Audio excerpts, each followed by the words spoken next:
Hello, everybody, and thank you so much for tuning in to the Intuitive Art Show. Today we're talking to Marc Mawhinney. He is up in Atlantic, Canada, having a bit of an opposite day for weather here with me in Phoenix. And he's a pretty outstanding guy. He's got a podcast called Natural Born Coaches where he's done hundreds of episodes by now, right? He used to do it every single day of the week. Yeah, right. Yeah, it's down to twice a week and it's going to once a week soon, and that's where it'll stop. It's a nice side effect of having your business grow. And he's been in business for a really long time. Even before that, he's had a company grow to 100 employees, and he's got a lot of experience, and he's talked to a lot of experts on growing a coaching business. So today we're just going to go back and forth, and I'm going to try to ask him, you know, what he's learned from all of this, and to get all of you some really tailored advice. And also to let you know that he's got a really thriving Facebook group and other programs to help you out too. So, Marc, is there anything that you want us to know about you before we kind of get into it? I'm Canadian, so pardon the accent. If some people I talk with down in the States, because a lot of my clients are down there, say, oh my gosh, your accent or whatever. I don't think I'm going to say a or a boot too much today. But, yeah, you'll have to forgive me if there's a little bit of the Canadian accent. But no, I mean, you covered it pretty well there. We had a good chat on my show we recorded recently where you came on my show. So it's nice for me to come over here and talk with your people. Absolutely. Yeah. Thanks for coming. Yeah. So you've been in business a long time, and I read that your impetus for starting your current business was that you were seeing a lot of coaches struggle to kind of grow. Is that right? Well, to make a long story short, when I got into coaching, I was dealing with a very broad, I wouldn't even say niche because it was so general.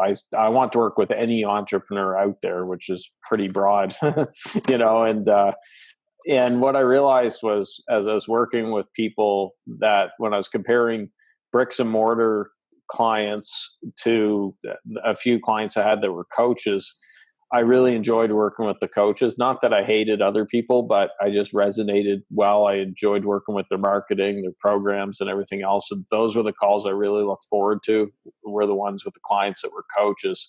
And I thought, you know, this is, you got to sometimes follow your gut and what you enjoy doing, because business is a lot more fun, as you know, if you're enjoying what you're doing.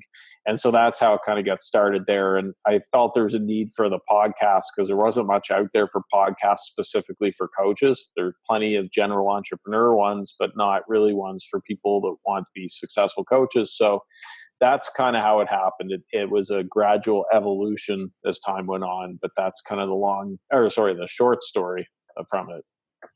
Cool. So you were following the energy of what you enjoyed. And, you know, were you afraid of losing out? Because I know a lot of people are afraid to kind of go towards their enjoyment. Because, you know, and that's the problem with niching in the beginning, right? Is like they don't want to exclude anybody. Yeah. So did you have any fear around that, or was it just pretty natural? No, I thought about that because I thought, oh, what if I get so-and-so? Because I had a few people approach me. One was a web designer, wanted help with his business. I remember that one. And one owned a gym. And what I kind of said was, I'm just going to trust the process. You know, it's kind of like I'm a Star Wars fan. So when Luke was flying through the Death Star, remember he had the thing over his eyes and used the Force, Luke. He just pulled the visor away and shot it, got it into the hole. That's what I kind of did. You know, that was my version. But anyone who comes to me back then after I made that change that didn't fit who I was working with, like the bricks and mortar type, I would refer them off. And I still do that today. I get people who reach out to me that aren't the right fit because they're in a different type of business. But the good news is I know plenty of coaches who can help them, and then I refer them off. I love that you say that, because back in the day, I had that fear of like, no, I'm supposed to help people. I'm not supposed to price myself too high, or, not work with a certain kind of people. But then I realized there are a million people out there doing that same thing that that person needs, like at that price point or focusing on, that niche. So brilliant. I love that. So a lot of the people listening here are, probably more in the woo-woo camp, as they say, and are healers and kind of have a hard time with business. Even the word, I think, frightens people a little bit because they don't want to appear inauthentic and they don't want to be Gordon Gekko or Donald Trump. Exactly, yeah. So have you kind of developed a way to translate what a business is or why it's important to focus on your business for that kind of population? Well, I think you're right. There is a huge block in the coaching world, and especially with the type of people probably that sounds like in your community with negative connotations around business. And often when I'm working with coaches, that's what we're doing right in those initial sessions are making sure that they don't have any blocks, that there's nothing wrong with making money, and you're actually going to be a better coach and do more good and have a bigger impact if you're able to pay your bills and eat. It makes it a little, I say you can't coach on an empty stomach, which is true. And I've heard the saying, I think it was Michael Beckwith said, you can't light up the world if you can't pay your light bill.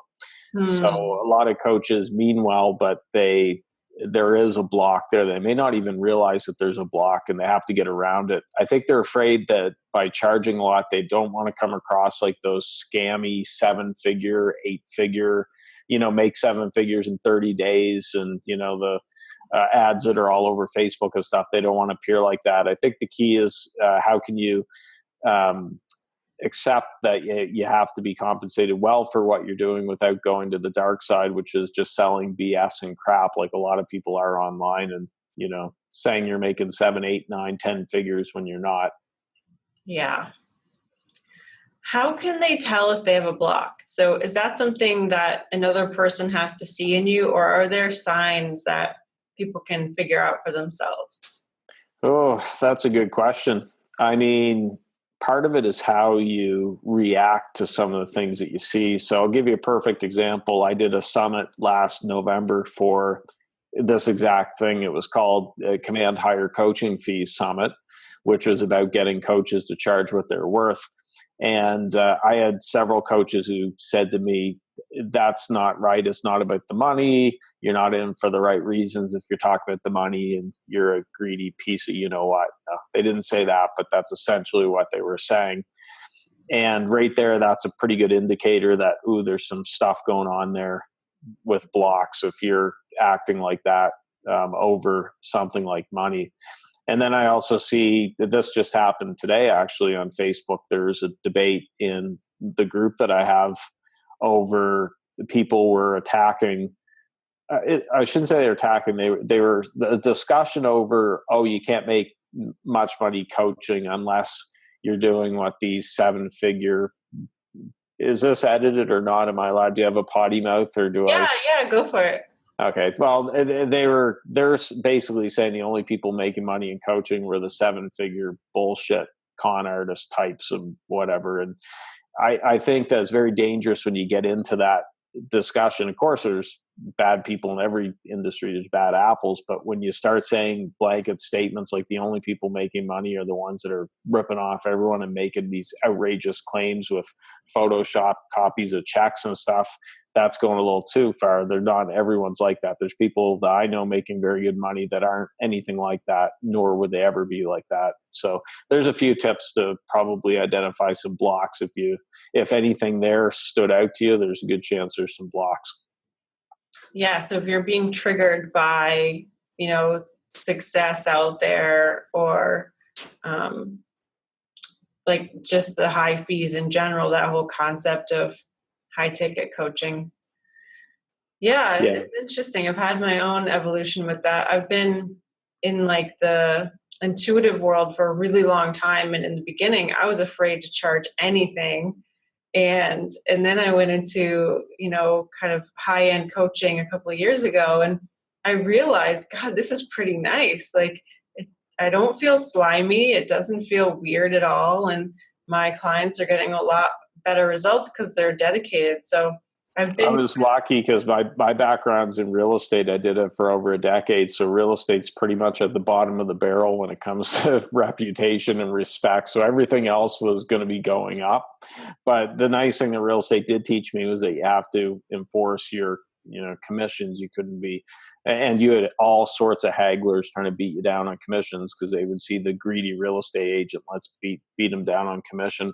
So real estate was really good to help prepare me for coaching. Now, that being said, I went through an evolution too. When I started coaching, I was too low for pricing and I had to get that cranked up. So I think it's something all coaches go through. But I think coaches know that most coaches know they're charging too little. They should be charging more. And it is a leap of faith. You just have to do it and trust the process.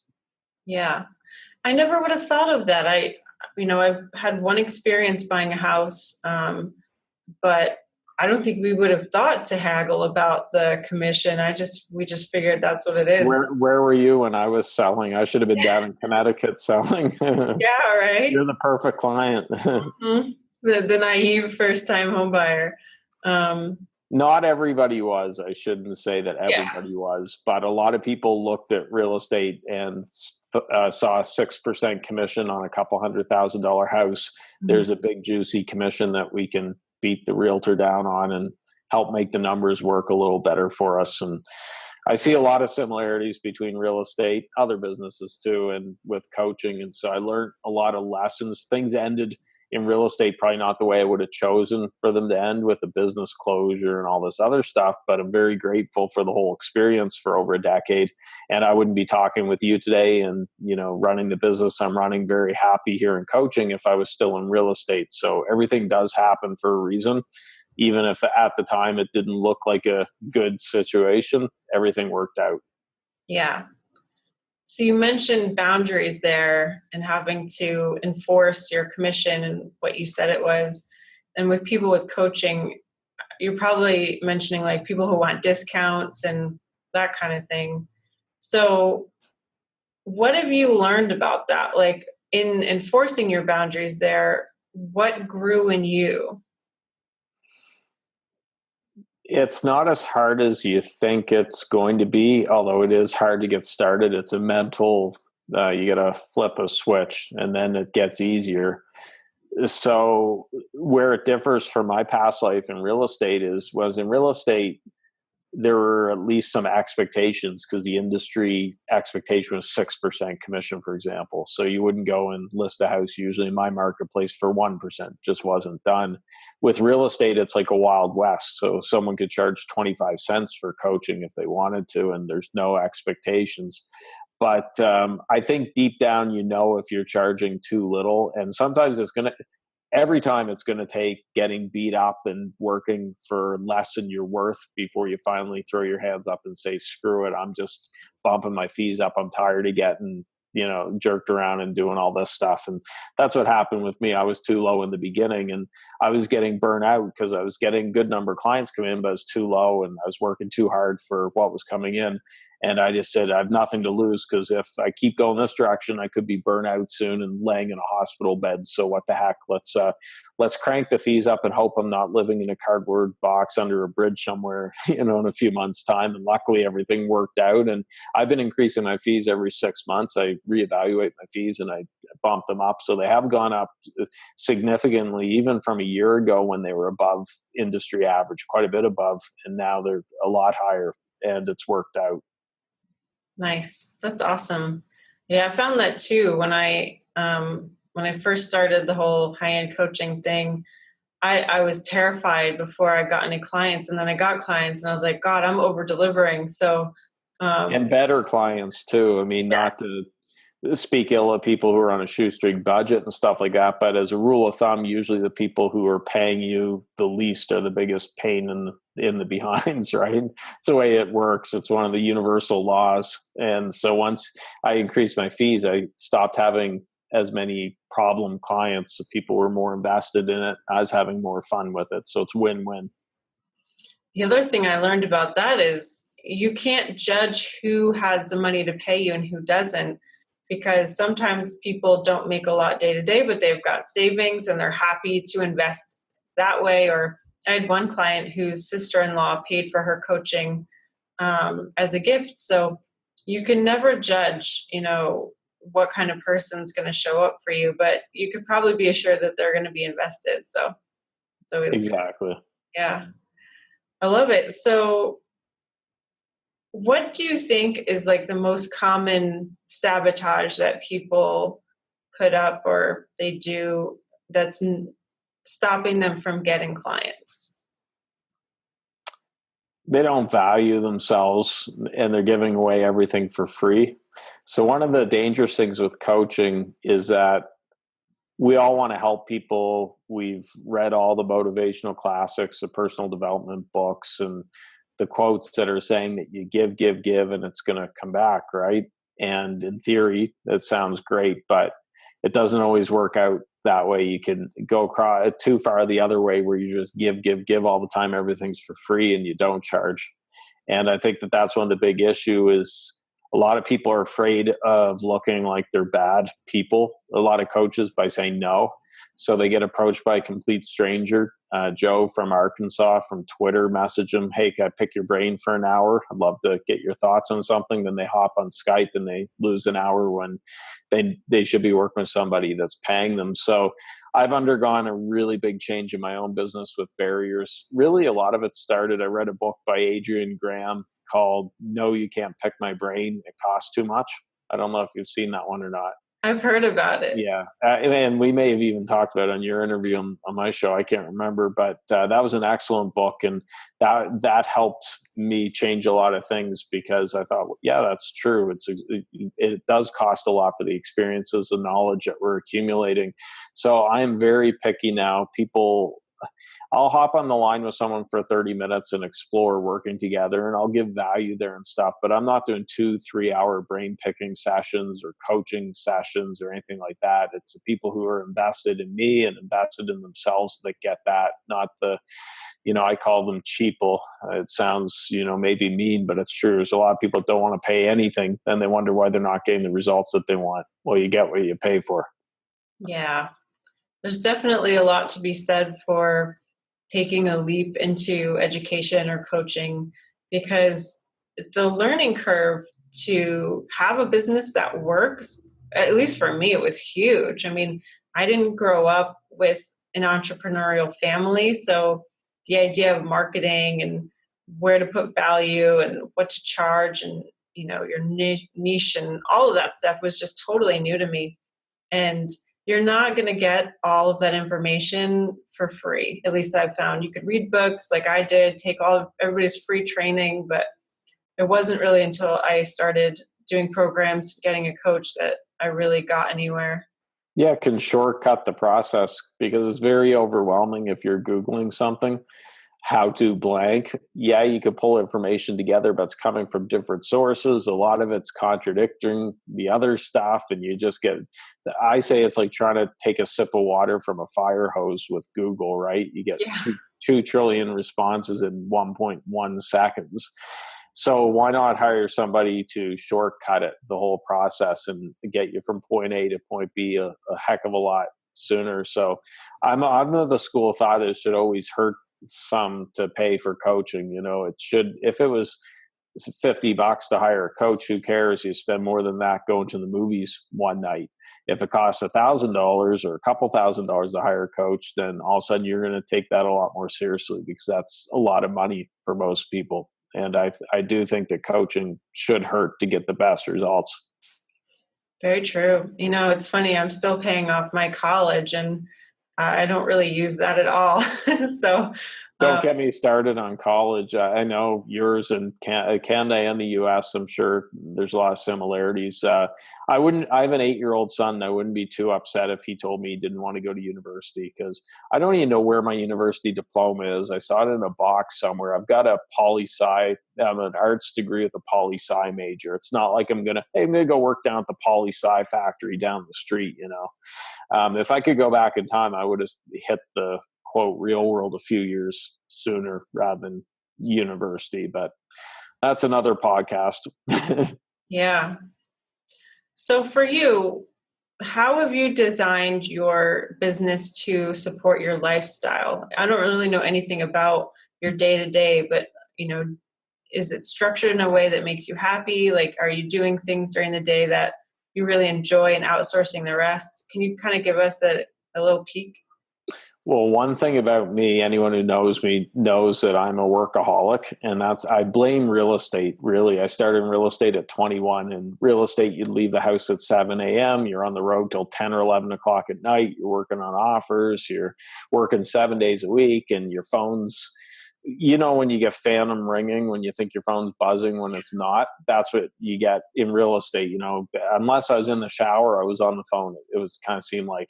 So when I first got into coaching, it sort of carried over because I took a lot of those bad habits from real estate. Not that working hard's a bad habit, but there's obviously you can go too far.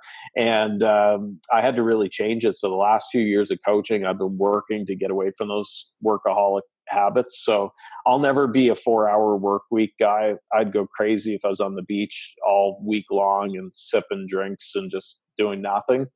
But I also want to get some more time with my little guy and time to enjoy myself. So I batch my activities a lot where I know that Monday's my heavy coaching day. Most of my coaching sessions are on Mondays. Tuesdays are podcast interviews for natural born coaches and going on other shows if possible. I book for Tuesday. And, I have chunks of time for content creation and so on. And all summer, I've made it through Fridays booking no appointments. So my Fridays, I can catch up on work, which I usually end up doing. Or if I want to go to the beach, I can go to the beach or whatever. So my Fridays and my weekends are more recharge the batteries and get some work done. It's kind of a combination, but it's not booking calls and stuff like that. And it's a nice mix for me. So I have to stay engaged. I want to be, quote, working enough but it doesn't feel like work, with what we're doing. But I don't want to be working so much that I'm stressed out and I'm just feeling like conking out as well. It's a balance. Mm-hmm. I like that. Yeah, especially with the batching, I've really found that helps, especially with the free time and the content creation time. I need a whole chunk of hours to really get into the zone and do my best. So what does your content creation look like? What do you work on? Well, I've got daily emails to my list. So if anyone wants to join up, naturalborncoaches.com, there's a shameless plug. And I send daily emails to my list, and people that hear that say, oh my God, daily emails, like, don't you piss people off and they all drop off and all this? And actually my list has been growing a lot and I've been getting a lot better engagement results from it. So I'm a big fan of daily emails as long as you're doing good daily emails. They're not spammy, salesy crap, with it. So my big things, my daily emails, my content for Facebook's my playground for social media where I do my business. Those are the big content creation. And I'm not the type of person, if I've got 15 minutes between calls, that I can just go to work on something. Like, it takes a while to get my head turned around to try to do an email for my list or content creation. I'm much better where, okay, it's, I know that Thursday morning from 9 till 11 or 9 to 12 is dedicated just to emails. And then I can pound out a bunch of them. Same goes with writing, to have an hour at a time where that's it. And I shut off other stuff. So that's how my content creation goes. I'm really big on flow. So I've heard things that takes 21 minutes to get back into flow once you lose it, if you're lucky enough to get back into it. So once I'm in a flow with writing and stuff, I just ride the wave. I keep going because I don't want to lose it. Very cool. Yeah, I love that you do daily emails. That's really amazing. And I've been thinking about doing that because my natural state is like, spitting out all this content. And I do have a worry about overwhelming people or creating too much. And you used to do the podcast daily. So how was that for you? Did you thrive on that? Was it too much?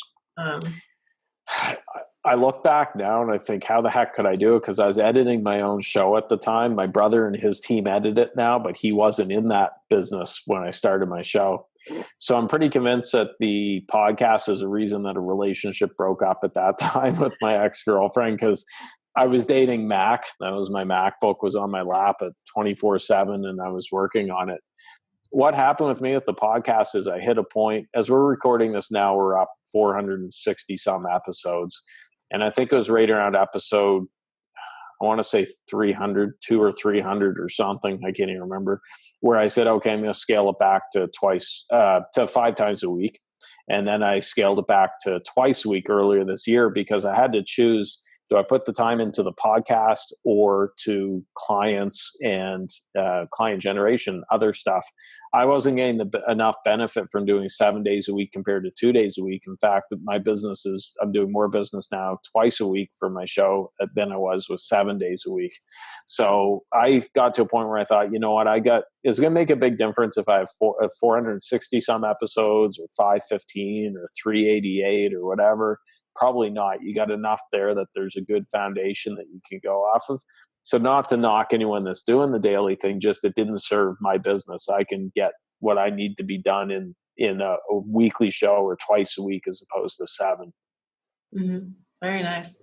It's good to listen to yourself too. I know a lot of people are afraid of changing their mind or afraid of changing course. And I feel like business is all about changing course. Yeah.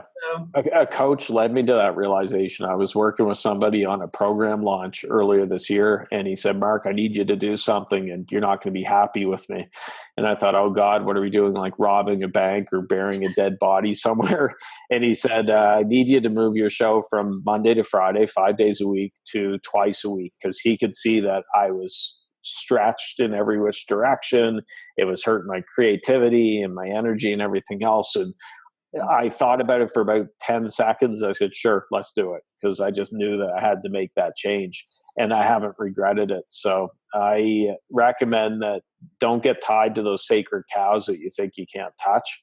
And for me, I was never tied to a podcast. You know, it's a little different.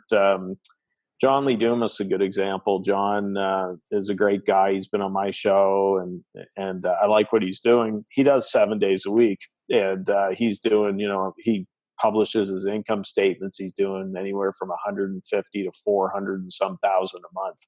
So if I'm doing 400 and some thousand a month, I'll be there 7 days a week, bells and whistles, and all that stuff. I don't blame him. But unless you're doing 400,000 a month, you need 7 days a week. Probably not. Yeah. He's a machine. I mean, he's definitely got it down, and he's teaching his method now. I think Nicole Holland introduced me to you, and she went through his program for podcasting. Yeah, I'm seeing a lot of them doing what I'm doing. I just spoke with a podcaster the other day that's up to episode 258, and she's now going to scale back. So what I'm finding is podcasters that do it, they'll be like me, where they do the real heavy 7 day a week for about a year. And then they have to make that decision like I did, where you have that fork in the road. Do I really want to ramp my business up and focus on doing that? Or do I want to just keep bumping up my podcast episode numbers? And the way I looked at it, if I go into the bank to pay the mortgage or any bills, and I say, I don't have the mortgage money, but, I've done 17,000 podcast episodes. Will you take that in lieu of payment? They're probably going to say, get the heck out of here. You're nuts. Right. Mm-hmm. So I think the name of the game is really comes down to the money in the bank with it and the clients, and not how many podcast episodes you can get up there. I love that you said that, because, I teach people who are just getting started in business, just kind of making the leap from thinking that they might be able to make money with their natural talents or their healing and counseling. And a lot of them are totally clueless that you have to actively seek out clients, right? They think just content creation is going to do it, or, just being alive is going to bring people to them. So do you have any words of advice for how to look at content creation or marketing, and kind of what percentage of your time you should be spending on it?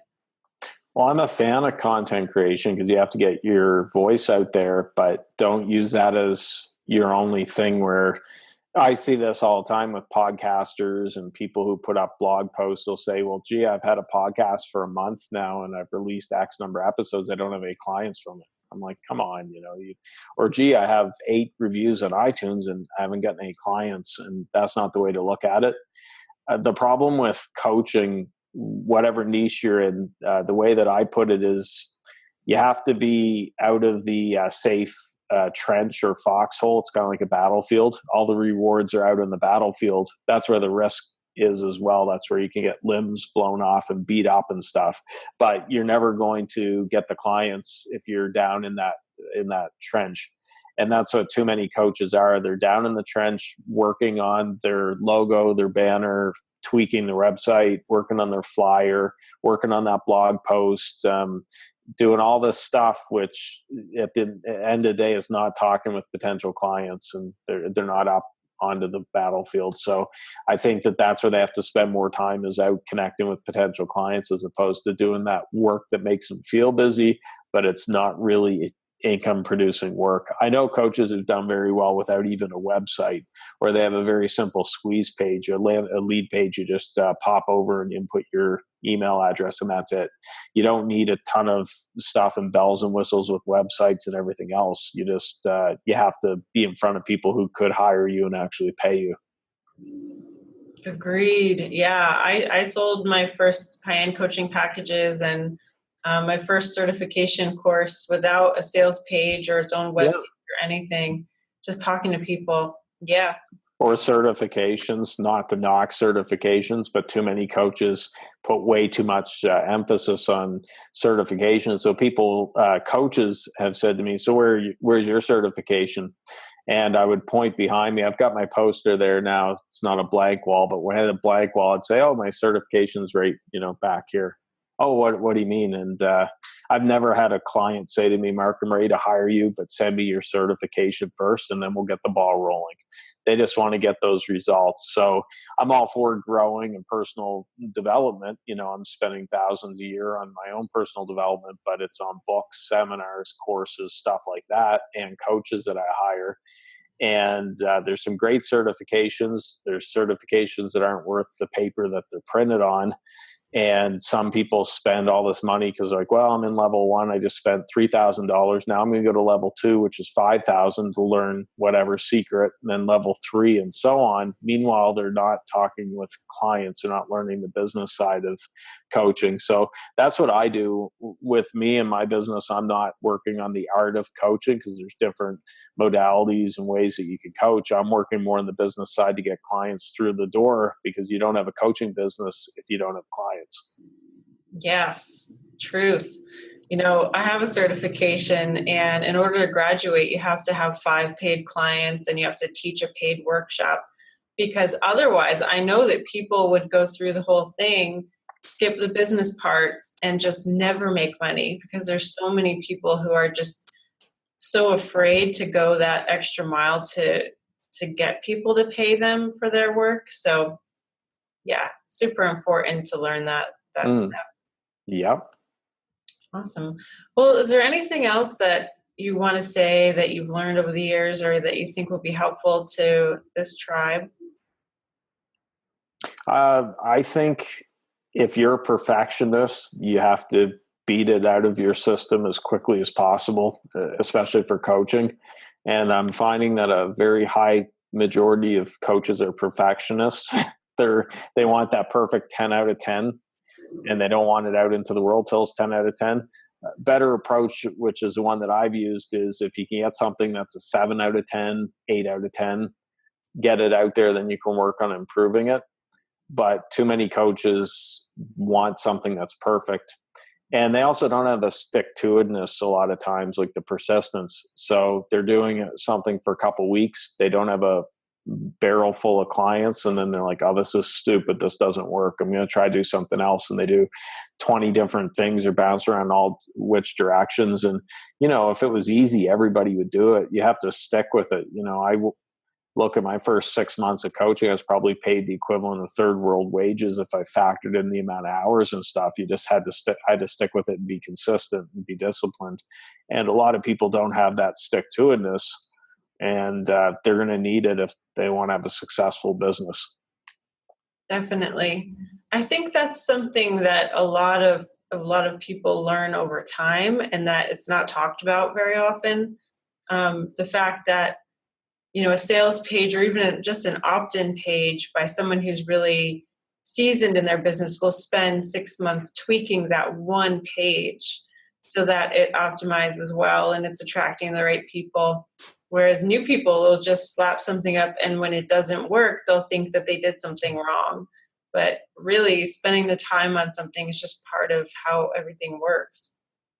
Yeah, and there's no magic bullet. So everybody wants that system that, okay, I get people reach out to me, how can I have a successful coaching business? And they're saying it like, give it to me in under 100 words so I can read it in a few seconds, nice and bite-sized, and here you go. They want me to hand them their niche, their everything, and here you go. Well, it depends. I don't know I just met you 2 seconds ago. I don't know what you enjoy, what you like, what you want to do.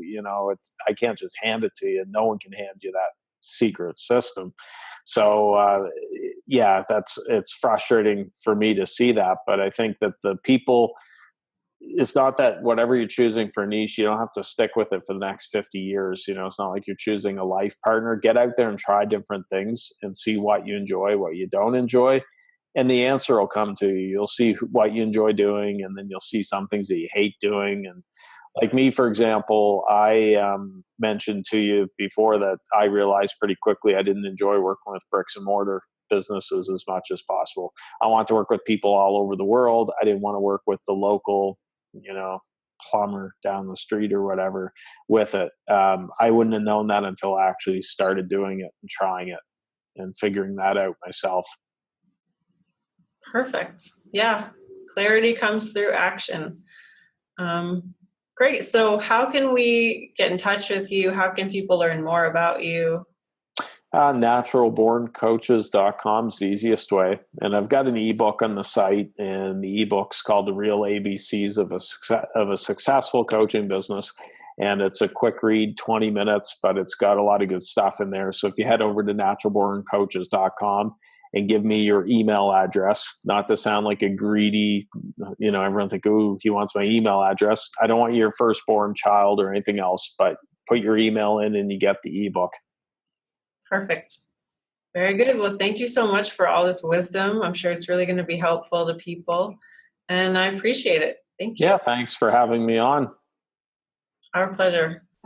Thank you so much for watching. If you're new to intuitive art and you've never done it with me, go to intuitiveartacademy.com for your free class. You'll learn how to have a conversation with your higher self in 3 easy steps. That's intuitiveartacademy.com.